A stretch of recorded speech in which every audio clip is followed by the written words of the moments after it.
సమాజంలో మనం చూస్తూ ఉంటాం కదా, కొందరికేమో చాలా పవర్ ఉంటుంది, మరికొందరికేమో అస్సలు ఉండదు. అసలీ తేడాలే ఎందుకుంటాయి? ఇవి సహజంగా వచ్చినవా లేకపోతే మనమే తయారు చేసుకున్నవా? సరే, ఈరోజు మనం కొన్ని వేల ఏళ్లుగా కోట్ల మంది జీవితాల్ని శాసించిన ఒక పవర్ఫుల్ ఊహాజనిత వ్యవస్థ, అదేనండి ఇమాజిన్డ్ హైరార్కీ. అది ఎలా పుట్టింది, ఎలా ఇంత బలంగా పాతుకుపోయిందో లోతుగా చూద్దాం. అసలొక ప్రశ్నతో మొదలుపెడదాం.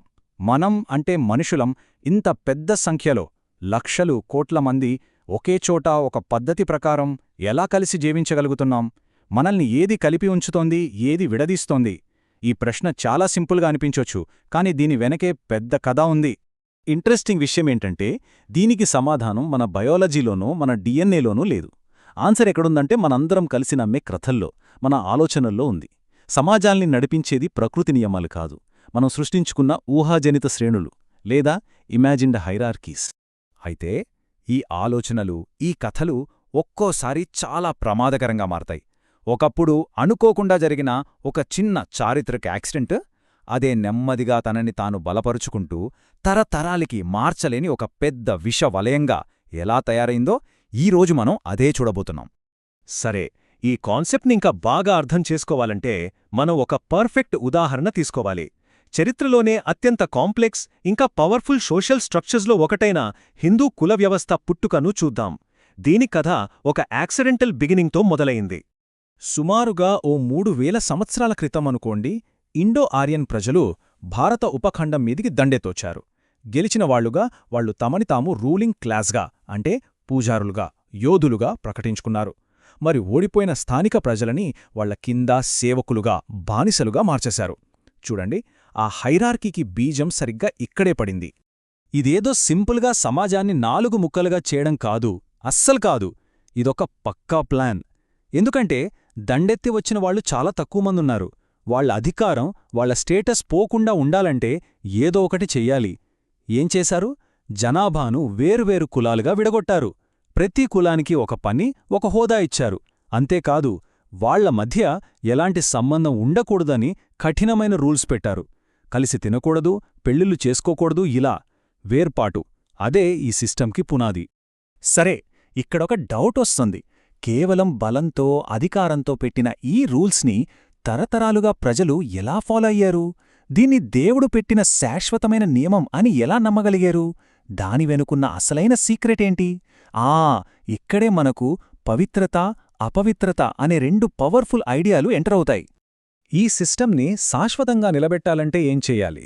దానికి మతాన్ని జోడించారు. ఇది మేం పెట్టింది కాదు, ఇది దైవికమైనది, ఈ విశ్వంలోనే ఉన్నొక శాశ్వత నియమం అని చెప్పారు. దీనికోసం ఉన్నత కులాలు పవిత్రమైనవి అని, వేరే కులాలు అపవిత్రమైనవి అని ఒక నమ్మకాన్ని గట్టిగా నాటారు. అంటే వేరే కులాల వాళ్లతో కలిస్తే సమాజ పవిత్రత దెబ్బతింటుంది, అంతా గందరగోళమైపోతుంది అనే భయాన్ని సృష్టించారు. ఈ సైద్ధాంతిక ఫ్రేమ్వర్క్ని చూడండి, ఎంత క్లియర్గా ఉందో.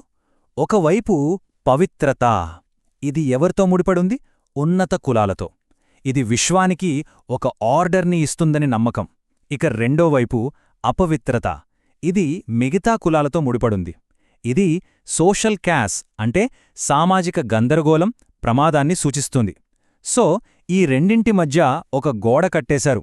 వేరులో ఉండటం ఒక పవిత్రమైన డ్యూటీ అయితే, కలవటం అనేది ఒక పెద్ద పాపం, ఒక ప్రమాదమన్నమాట.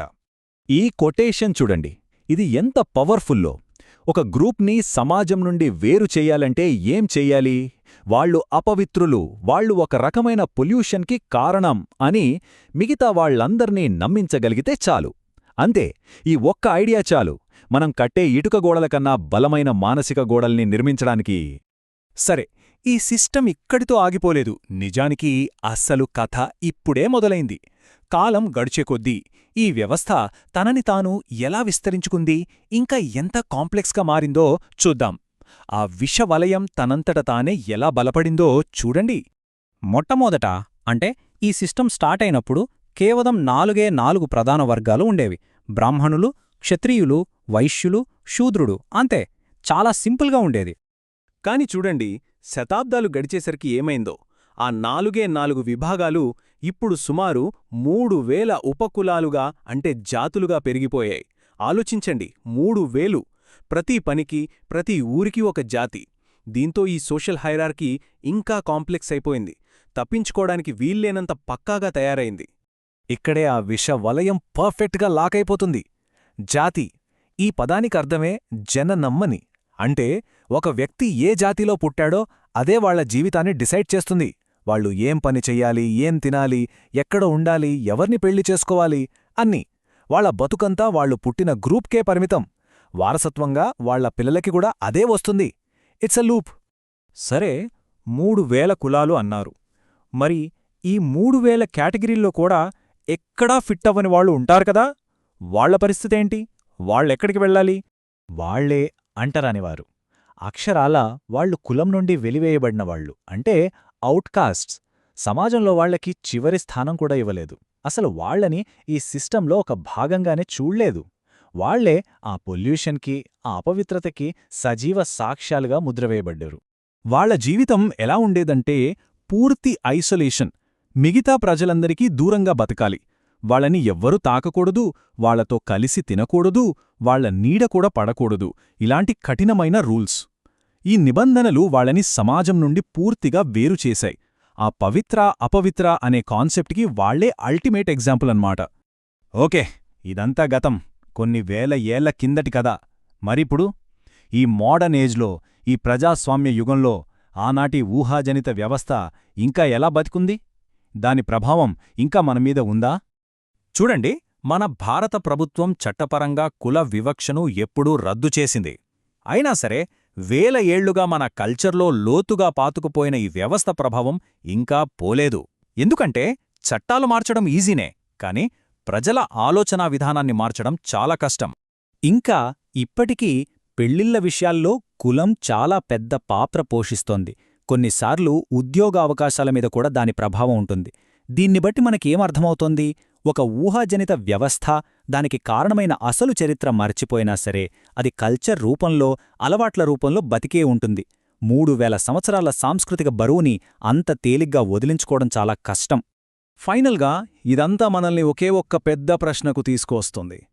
ఒకవేళ ఈ హైరార్కీలన్నీ కేవలం మన ఊహలే అయితే, కేవలం మనం నమ్మే కథలే అయితే, మరి వాటికి ఇంత రియల్ పవర్ ఎక్కడనుంచొస్తోంది? ఏ శక్తి వాటిని ఇంత నిజంగా మారుస్తోంది?